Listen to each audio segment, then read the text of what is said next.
Eu quero trazer uma mensagem a qual o Senhor colocou em meu coração e tem colocado em meu coração há bastante tempo. É uma passagem que se encontra no Antigo Testamento, no livro escrito pelo profeta Isaías, no capítulo 53, do versículo 4 em diante. E também no Novo Testamento, em 1 Pedro, capítulo 2, versículo de número 24.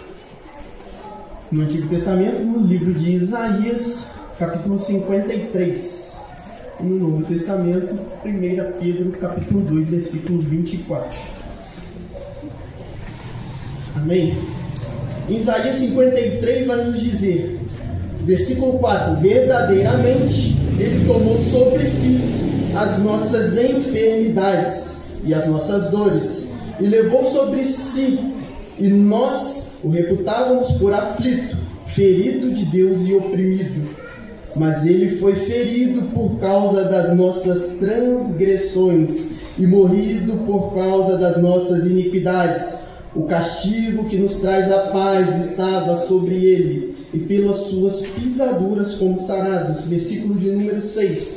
E todos nós andávamos desgarrados, como ovelhas, cada um se desviava pelo seu caminho, mas o Senhor fez cair sobre Ele a iniquidade de todos nós. Versículo de número 7. E Ele foi oprimido e afligido, mas não abriu a sua boca. Como um cordeiro foi levado ao matadouro, e como ovelha muda perante os seus tosquiadores, assim Ele não abriu a sua boca. Carta de Pedro, capítulo de número 2, versículo de número 24. E levando Ele mesmo em seu corpo os nossos pecados sobre o madeiro, para que, mortos para o pecado, pudéssemos viver a justiça, e pelas suas feridas fostes sarados. São dois textos, um se passando no Antigo Testamento, escrito há mais ou menos 700 anos antes de Cristo, e outro no Novo Testamento, escrito por Pedro há mais ou menos 60, 70 anos depois de Cristo, mas a mensagem é a mesma. Todos eles apontavam para a mensagem da cruz de Cristo, e é sobre esta mensagem que eu quero trazer para vocês nesta noite. E eu quero te perguntar, se eu te perguntasse hoje, quem foi o profeta Isaías? Dos 17 livros dos profetas do Antigo Testamento, são divididos em 12 os profetas menores e 5 os profetas maiores. Dentre estes 5 encontramos o profeta Isaías. O profeta Isaías, por muitos teólogos e estudiosos da palavra, chamados por o príncipe dos profetas ou o profeta evangelista, porque o seu livro contém a maior quantidade de promessas e profecias comparado aos outros do Antigo Testamento. E quando paramos para observar, o próprio Jesus, quando esteve na terra, citava as escrituras de Isaías, citava passagens do texto do livro de Isaías. E quando paramos para ver o que quer dizer o nome de Isaías, diz: o Senhor salva. O Senhor é a salvação. E a palavra salvação no livro de Isaías aparece 3 vezes mais do que em qualquer outro livro profético do Antigo Testamento. Se os irmãos pararem para entender aonde essa mensagem quer levar, olha a palavra salvação aparecendo várias vezes, nos apontando para a mensagem da cruz. É a mensagem da cruz que salva em Cristo Jesus. A mensagem do nosso Senhor Jesus Cristo, que desceu na terra para salvar-nos, para nos salvar, salvar a mim e a você de todo mal, de todo pecado. Quando paramos para ver, quando o profeta Isaías vai escrever, ele já previu, já escrevia sobre João Batista, aquele que seria o precursor, aquele que anunciaria o nosso Salvador. Em Isaías 40, do versículo 3 ao 5, e em Mateus, no Novo Testamento, do capítulo 3 ao versículo 1 ao 3, vai dizer: voz do que clama em meio ao deserto, preparai o caminho para o Senhor, endireitai as suas veredas. Já dizia que João Batista seria o precursor, aquele que prepararia o caminho de sucesso. Quem teve o sucesso? Nosso Senhor, sobre a morte, sobre o pecado, sobre as enfermidades. Então, o profeta Isaías já dizia sobre isso. E as maiores profecias do profeta Isaías são as profecias messiânicas. É onde entramos no capítulo ao qual lemos. O profeta Isaías vai profetizar sobre o Messias prometido, sobre o Deus Emanuel, sobre o conselheiro maravilhoso, príncipe da paz, o rei que reina com justiça, a luz para os gentios, o cordeiro que foi levado ao matadouro e se entregou por mim e por você. O profeta Isaías vai pregar sobre a cruz, sobre a salvação. E eu te contei isso tudo para te dizer que há 700 anos atrás, o profeta Isaías pregou sobre, há 700 anos atrás, antes de Cristo, pregou sobre a mensagem da cruz. Pedro, 60 anos depois de Cristo, pregou sobre a mensagem da cruz. Mais de 1000 anos depois, o pastor Samuel está aqui pregando sobre a mensagem da cruz. Mais de 1000 anos depois, uma igreja situada em Santo Antônio de Pádua, no bairro Gerador, está aqui pregando a mensagem da cruz. E eu estou aqui hoje debaixo da autoridade de Deus para te pregar a mensagem da cruz de Cristo. E se formos parar para ver ou perguntarmos, mas Samuel, o que é a mensagem da cruz? E eu gosto muito quando o apóstolo Paulo vai escrever em sua primeira carta aos Coríntios, no capítulo de número 1, versículo 18. Ela vai nos dizer: porque a palavra da cruz é loucura para os que perecem, mas é poder de Deus para os que nela creem. Você consegue entender a magnitude dessa palavra? O que é a mensagem da cruz? Para os que estão lá fora, para o mundo, é loucura. Para nós que estamos aqui dentro, é um povo maluco, um povo careta. Aí vai dizer, lá vai um careta, lá vai um maluco. É porque ele ainda não experimentou dessa mensagem. É porque ainda não experimentaram dessa verdade. Para quem está perecendo lá fora e não conhece a mensagem da cruz de Cristo, a mensagem da cruz que Isaías pregou, a mensagem que Pedro pregou e a mensagem que nos é pregada todos os dias, vai continuar sendo loucura. Mas para nós que estamos aqui, debaixo da graça, do poder e da misericórdia de Deus, sabemos que isso é poder, é perfeição, é salvação, é a magnitude e a graça de Deus sobre as nossas vidas. O mundo ainda não experimentou essa mensagem, cabe a nós levar essa mensagem para eles. A Bíblia em toda, de Gênesis a Apocalipse, sempre nos apontou para a pessoa de Jesus. Gênesis capítulo 1, quando Deus cria o mundo, o pecado entra no mundo, já vemos que o plano de salvação de Deus, a mensagem da cruz sendo apontada. Capítulo 3, versículo 15 de Gênesis vai dizer, quando o pecado entrou no mundo, Deus diz que haveria um que nasceria de uma mulher que esmagaria a cabeça da serpente. Olha a mensagem da cruz aí. Jesus enviaria um para nos livrar das amarras do pecado. Jesus enviaria um que nos livraria do mal. A mensagem da cruz sempre foi pregada e sempre apontada para a pessoa de Jesus. Quando falamos para ver em Números capítulos 21, vemos que a mensagem da cruz foi pregada e apontada para Jesus, quando João diz que foi necessário que o Filho do Homem fosse levantado, assim como aquela serpente que foi levantada no deserto, para que pudéssemos olhar. Vocês entendem isso? No deserto, quando Deus tira o povo do Egito, ele vai caminhar com o povo, vai proteger o povo, e o povo vai murmurar: nos tiraste do Egito para morrer no deserto, Deus. Moisés, cadê o Deus que nos tirou do Egito? E o povo murmura e peca contra Deus e contra Moisés. Deus, vendo isso, envia serpentes que picam e ferem eles. E com isso eles morrem muita gente. O povo vendo isso fala: Moisés, ore a Deus por nós. Moisés ora e fala: Deus, tem misericórdia. Deus fala: Moisés, levante uma serpente de bronze e todo aquele que olhar para ela será curado. Aí João, no capítulo 3, versículo 14, diz que o Filho do Homem foi levantado para que todo que olhasse para ele fosse liberto. Vocês conseguem entender isso? Quando Jesus foi pregado na cruz, no madeiro, e nós olhamos para ele, somos libertos do pecado? Aí eu te pergunto nessa noite, para qual direção temos olhado? Para onde será que temos olhado? O salmista vai nos dizer: elevo meus olhos para os montes, de onde me virá o socorro? O meu socorro vem do Senhor. É uma pergunta retórica, é uma pergunta que não precisa de resposta. Os deuses antigos habitavam, segundo eles, em montes. Ele fala, eu levo meus olhos para os montes, não tem nada lá que possa me socorrer. Aí de onde me vem o socorro? O salmista diz, o meu socorro, o seu socorro, o nosso socorro, a nossa salvação vem da pessoa bendita de Jesus. Para que direção temos olhado? Será que temos olhado para frente, para a direita, para a esquerda? Jesus diz, eu ainda continuo aqui, olhe para mim. Se você olhar para mim, você não erra o caminho. É igual andar de GPS, né? Quando a gente olha para um lado, já perdeu a saída que a gente tinha que ir, o caminho que a gente tinha que seguir. Jesus está falando, ei, eu sou o GPS que guia a sua vida. Eu sou o GPS que vou te levar para o céu. Basta você olhar para mim. Eu fui levantado numa cruz, no Calvário, morri e sofri por você. Isaías pregou a minha mensagem, pregou a minha morte, pregou a minha cruz. Pedro continuou pregando, os apóstolos continuaram pregando, o pastor Samuel continua pregando, os presbíteros continuam pregando, e eu te pergunto, para onde nós temos olhado? Para qual mensagem nós temos olhado?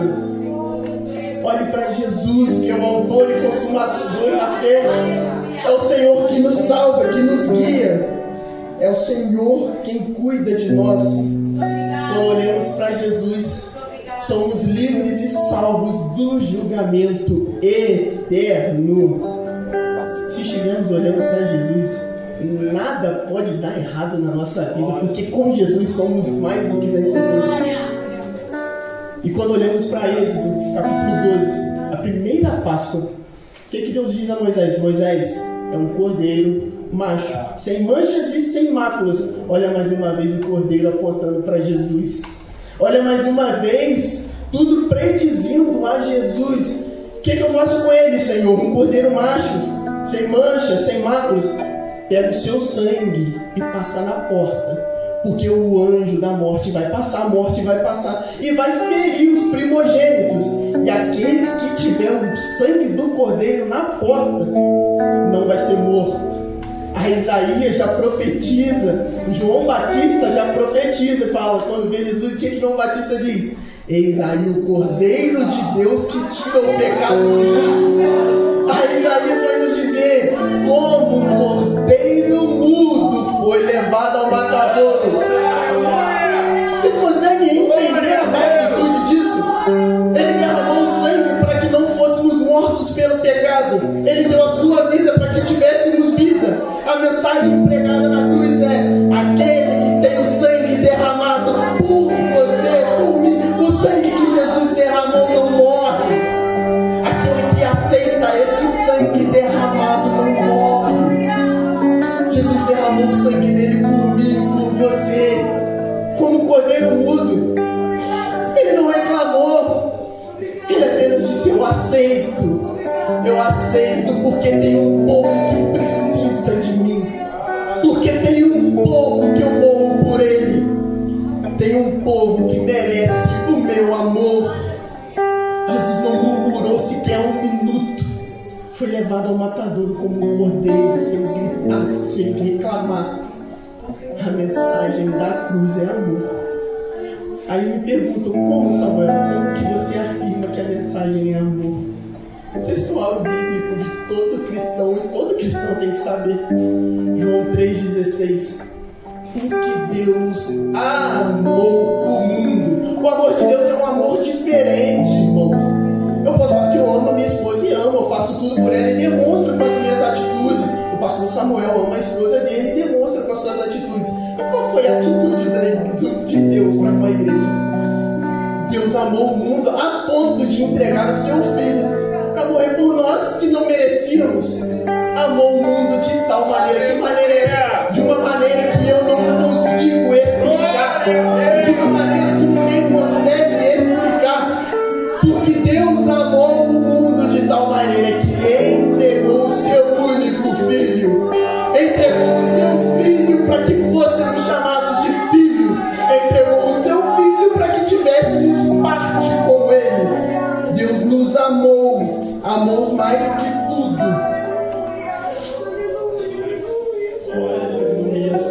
Glória a Deus. Deus amou o mundo de tal maneira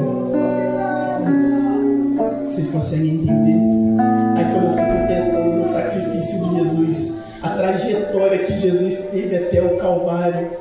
Aquele Calvário onde ele saberia que ia morrer. Aí Jesus carrega aquela cruz e fala, era madeira, mas eu tenho certeza que foi a madeira mais pesada que alguém já carregou na vida. E por que eu posso te afirmar isso? Porque ela continha o meu e os seus pecados. Ela tinha o pecado do mundo inteiro. E Jesus falou, por eles eu morro, por eles eu dou a minha vida. A madeira mais pesada do mundo foi aquela cruz que Jesus carregou. E naquele Calvário ele se entregou por mim e por você, porque ele nos amou primeiro para nos livrar das amarras do pecado e do mal. Antigamente, no Antigo Testamento, o que era a lei? A lei mosaica, ela nos apontava o pecado, mas ela não nos limpava do pecado. Vocês entendem isso? Ela apenas nos apontava. Aí vem Jesus e fala, a lei se cumpriu em mim, porque quando eu for morto, o tempo da graça vem. O que é graça, Samuel? É favor imerecido. Eu não merecia, mas estou aqui pela graça de Deus. Em mim você vê os seus pecados, mas em mim você também é limpo dos seus pecados. Naquele sacrifício, quando eu fui morto, ele disse, Samuel, eu morri por aquela igreja de Santo Antônio de Pádua, Samuel. Por vocês, Jesus morreu. Jesus se entregou. E ele diz, o tempo da graça é favor imerecido, graça e misericórdia. A graça de Deus nos alcança e nos constrange dia após dia.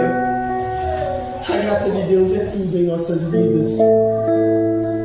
Aí quando eu paro para meditar, eu fiquei meditando sobre a mensagem na cruz e fui procurar alguns versículos e aí a gente para ler.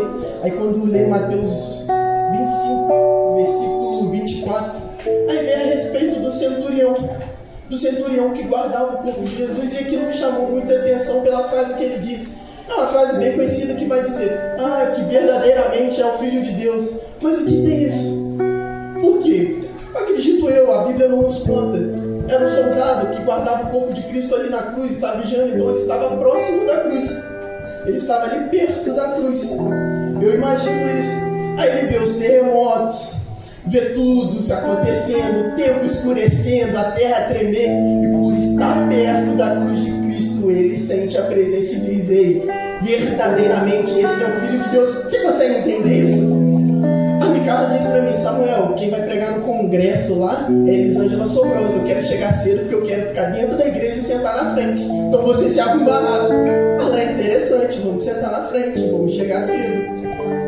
Quando é um show gospel, um show assim, bem interessante, vai estar os Roberto aí, o Leandro vai conhecer, porque vários instrumentistas excelentes. Quem é músico gosta de ficar na frente para ver os outros tocando e fica, caraca, o cara toca muito. Ele é muito bom. E na cruz de Cristo? Será que estamos diante da cruz de Cristo para sentir o poder de Deus? Você consegue entender isso? O centurião estava na frente da cruz de Cristo. E a pergunta que eu te faço nesta noite é: a que distância estamos da cruz de Cristo? A que distância estamos do Cristo da cruz? Eu não falo distância de bancos, de sentar. Quem senta lá atrás sente menos do que quem senta da frente, não. É quem está verdadeiramente na presença de Jesus. Eu não sei se você está lá fora, quem chega no congresso não consegue prestar atenção porque senta lá fora, fica lá fora e o mundo dispersa, passa carro, caminhão, a criança correndo. Mas quem está aqui dentro consegue prestar atenção e na presença de Deus é a mesma coisa. Aqueles que estão debaixo de Jesus, os braços abertos de Jesus, debaixo da cruz de Cristo, perante a cruz de Cristo, consegue sentir a presença e o poder poderoso de Jesus. Aí a pergunta que nos fica nesta noite é: a que distância hoje eu me encontro da cruz de Cristo? Será que estou próximo o suficiente para ouvir e entender a mensagem da cruz? Será que estou próximo o suficiente para compreender que o meu Salvador, olha que mensagem forte, morreu por mim e por você para nos dar a vida? Aí eu gostei de uma passagem do Eliseu Rodrigues esses dias, meditando na palavra, e apareceu um rios dele para mim que diz: muitos dizem que o inferno entrou em festa quando Jesus morreu. Mas aí ele falou, foi aí que o inferno se entristeceu e eu compartilho isso com os irmãos. Mas por quê? Porque sabia que quando Jesus morresse naquela cruz, o seu objetivo estaria cumprido. Porque sabia que quando Jesus morresse naquela cruz, no terceiro dia, ele ressuscitaria com o poder sobre a morte e a vida. Aí quando Pedro diz para Jesus, fala, Jesus, o Senhor não precisa morrer. Ele diz, ei, afasta-se de mim, Satanás. Não tenta me impedir, não. O inferno, se eu quero te dizer nessa noite, o inferno se entristeceu com a morte de Jesus. E mais ainda, quando Jesus ressuscitou no terceiro dia. Jesus morreu e ressuscitou para que tivéssemos vida e vida em abundância. A mensagem da cruz é salvação. Jesus morreu para que fôssemos salvos. Quando na cruz do Calvário ele gritou, está consumado. Ele disse, aqui está pago. Samuel, eu paguei o seu pecado. Reverendo, aqui eu paguei a sua dívida. Você foi redimido. O que é redenção, Samuel? É ser comprado, é ser livre. Antes éramos escravos do pecado, agora somos libertos em Senhor Jesus, Senhor Jesus. Fomos redimidos, fomos salvos. Aí Isaías vai dizer que foi por causa das nossas transgressões, foi por minha e por sua causa que Jesus sofreu. As suas pisaduras, as suas marcas, o seu sofrimento continham nossos pecados. Jesus sofreu calado, irmãos. Jesus sofreu por mim e por você, para que tivéssemos vida e vida em abundância, redimidos, salvos e libertos. A mensagem da cruz nesta noite é salvação, é luz para os que estão na escuridão, é caminho para os perdidos. Quem procura o Senhor verdadeiramente encontra, e encontra sempre aonde? No mesmo lugar. O Senhor Jesus está de braços abertos aqui nesta noite, dizendo: o que falta para você ficar perante a minha cruz e me sentir?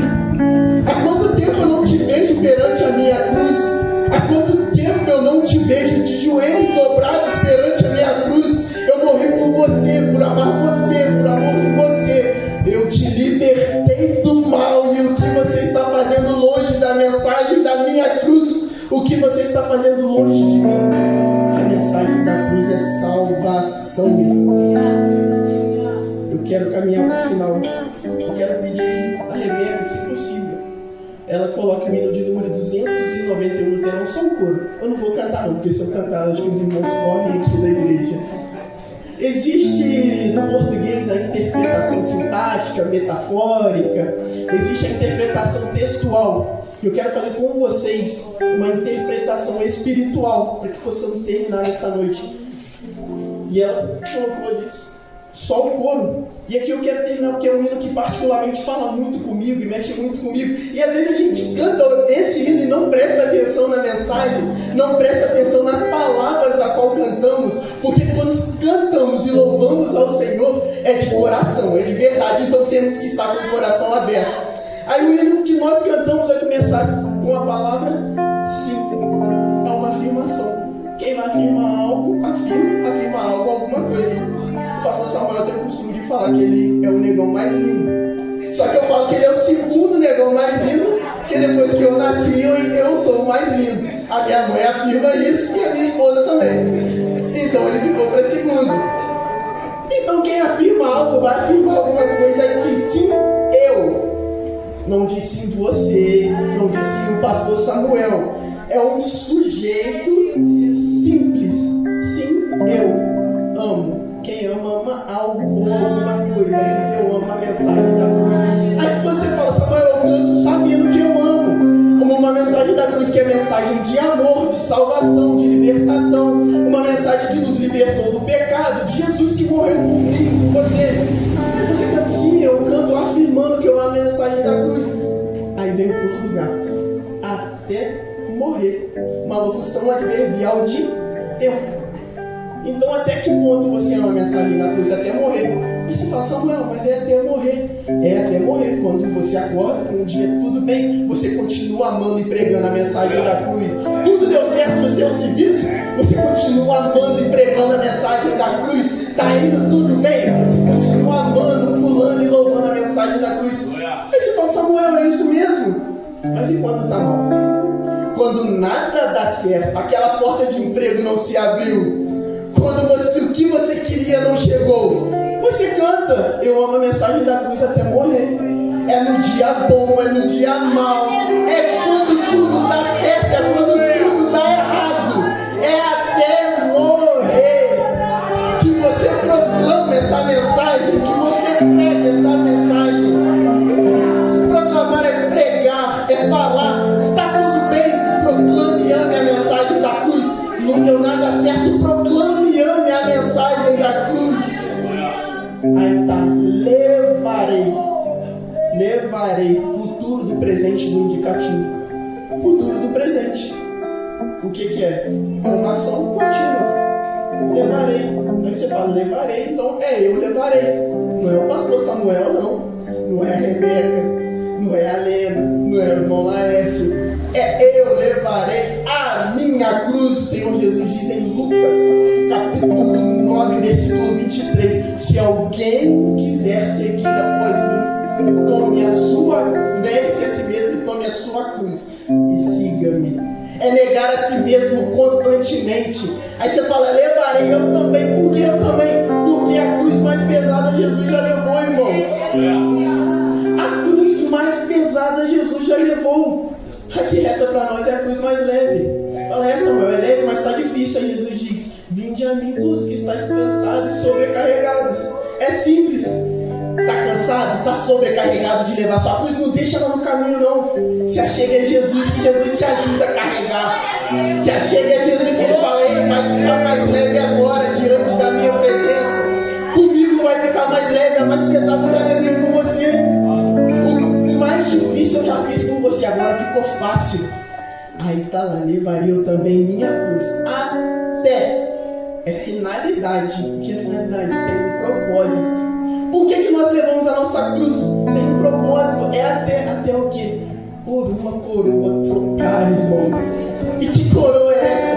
Aquele que carrega sua cruz, nega-se a si mesmo, esquece o mundo, não segue os padrões desse mundo, troca por uma coroa de salvação, troca por uma coroa de glória, uma coroa de misericórdia. Jesus diz, vinde a mim, eu já vos preparei lugar. Vai chegar um momento em que Jesus virá e levará a sua igreja. Hoje Ele é o nosso advogado, Ele vai vir como juiz, vai falar, ei, a minha mensagem foi pregada, a mensagem da cruz foi pregada. É só você vir trazer a sua cruz e entrar no reino dos céus. O que fica para nós nesta noite? O mais pesado Ele já fez, o mais difícil Ele já fez. Então carregue a sua cruz. Se está difícil, clame a Jesus. Não saia da presença de Jesus. Se achegue a Jesus.